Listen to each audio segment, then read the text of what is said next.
In the theater of human existence, words are not mere sounds. They are the architects of reality.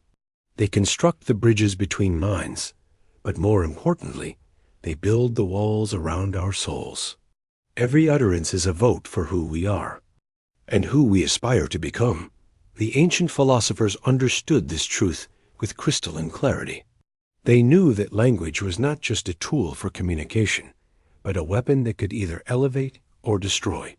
In the hands of the wise, words become instruments of transformation.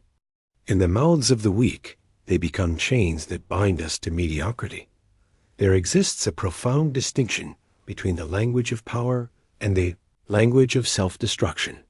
One builds kingdoms, the other excavates graves. One commands respect, the other solicits pity. One creates reality, the other merely describes defeat. The difference often lies in phrases so seemingly innocuous that we fail to recognize their corrosive power. These linguistic parasites burrow into our consciousness, feeding on our potential, slowly dissolving the iron will that separates greatness from mediocrity. If we truly desire to walk through this world with the dignity of a king and the armor of a warrior, we must become surgeons of our own speech. We must excise these malignant phrases with the precision of a master craftsman removing rust from a blade, because the mouth reveals what the soul conceals. Let us begin this surgical procedure by examining the 5 most destructive phrases in the human lexicon, phrases that, when spoken, immediately signal weakness to those with eyes to see and ears to hear. These 4 simple words carry the weight of 1,000 defeats. They are not explanations. They are admissions of defeat. They are not justifications. They are capitulations to the basest elements of our nature. When we utter, "I can't help it," we are essentially telling the universe, and more damningly, ourselves, that our impulses are stronger than our intellect, that our emotions outweigh our reason, and that our past has more authority than our future. But this is a lie. The ancients understood this truth with profound clarity. Epictetus, the former slave who became one of history's greatest philosophers, taught with unwavering conviction, "No man is free who is not master of himself." In this simple statement lies the foundation of all human dignity and power. To say, "I can't help it," is to embrace the anthem of the undisciplined, the individual who would rather blame biology, circumstances, or fate than engage in the arduous work of character development. It is the linguistic equivalent of raising a white flag in the war between our higher and lower selves. We are not beasts driven purely by instinct. We are not machines programmed to respond to stimuli. We are beings of extraordinary complexity, creatures, forged in the crucible of evolution for reason, will, and restraint. These qualities are not optional accessories. They are the very essence of what makes us human. The human brain, with its prefrontal cortex, was specifically designed to override primitive impulses. Every time we choose patience over anger, discipline over indulgence, or courage over fear, we are exercising this divine gift that separates us from the animal kingdom. To claim, "I can't help it," is to deny this divine strength that already resides within your chest, waiting to be unleashed. It is to reject the magnificent potential that flows through your veins like liquid lightning. Consider the countless examples throughout history of individuals who refused to surrender to their circumstances. Marcus Aurelius, the Roman emperor, could have easily said, "I can't help it," when faced with constant warfare, political intrigue, and personal tragedy. Instead, he chose to transform his suffering into wisdom, his chaos into clarity. Nelson Mandela could have justified his anger and desire for revenge after 27 years in prison. Instead, he chose to forgive and lead his nation toward reconciliation. These individuals understood a fundamental truth. We always have a choice. Even when circumstances seem to limit our options, we retain absolute sovereignty over our responses. The phrase, "I can't help it" is particularly insidious because it creates a self-fulfilling prophecy. When we repeatedly tell ourselves and others that we cannot control our behavior, we gradually weaken our resolve and strengthen our excuses. We become prisoners of our own linguistic laziness. The path to true power begins with the recognition that we are not victims of our impulses, are their masters. Every time we choose to override our immediate desires in favor of our long-term goals, we strengthen this mastery. This is not about perfection or the absence of struggle. It is about acknowledging that struggle is inevitable, but surrender is optional. It is about understanding that the battle between our higher and lower selves is not a war we must lose. When we stop saying, "I can't help it," we begin to say, "I choose." And in that simple shift lies the difference between mediocrity and mastery, between victimhood and victory. The world responds to individuals who take responsibility for their actions.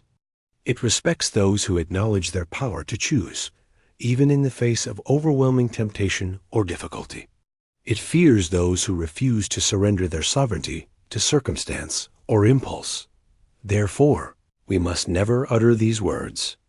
Again, not because they are grammatically incorrect, but because they represent a fundamental betrayal of our human potential. They are the linguistic equivalent of surrendering our weapons in the middle of battle. Instead, let us say, "I choose differently. I am working on this. I made a mistake, but I will do better." These statements acknowledge our humanity while preserving our dignity and our power. Remember, every time you say, "I can't help it," you are training yourself to be powerless. Every time you choose a different phrase, you are training yourself to be unstoppable. This phrase is perhaps the most subtle yet devastating of all the linguistic weapons of self-destruction. It masquerades as self-acceptance, wearing the mask of authenticity and wisdom.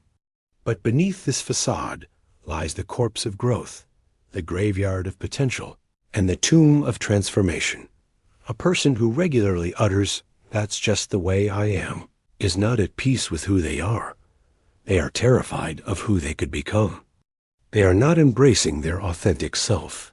They are hiding from the possibility of becoming their best self. This phrase is the linguistic equivalent of throwing up one's hands and declaring, "I'm done trying." It is the verbal surrender of someone who has grown comfortable with their limitations and is now using those limitations as an excuse to avoid the discomfort of growth. Seneca, the Roman philosopher and statesman, understood this dynamic with profound insight. He wrote, "It is not because things are difficult that we do not dare. It is because we do Bruce not dare that they are difficult." In this statement lies the fundamental truth that courage is not the absence of fear, but the willingness to act despite it. When we say, "That's just the way I am," we are essentially telling the universe that our flaws have final authority over our destiny. We are declaring that our current limitations are permanent fixtures, rather than temporary obstacles to be overcome. But we, the ones walking the harder path, understand that human nature is not fixed like a statue carved in stone. It is more like clay, malleable, responsive to pressure, and capable of taking any shape when subjected to the right conditions. The human capacity for growth and transformation is one of our species' greatest gifts. Every day, people overcome addictions, develop new skills, change their personalities, and transform their lives in ways that seemed impossible just months before. Consider the countless examples of individuals who refuse to accept their limitations as permanent. Charles Darwin was considered slow and unremarkable as a child. His father once said he cared for nothing but shooting, dogs, and rat catching. Yet he went on to revolutionize our understanding of life itself. Winston Churchill was told by his teachers that he was dull and would never amount to anything. He stuttered and struggled academically. Yet he became one of history's greatest leaders and orators. Oprah Winfrey was born into poverty and faced numerous challenges throughout her childhood. Many would have said, "That's just the way I am," and accepted their circumstances. Instead, she transformed her life and became one of the most influential media personalities in history. These individuals understood that our nature is not a prison, but a launching pad. It is not a sentence, but a starting point.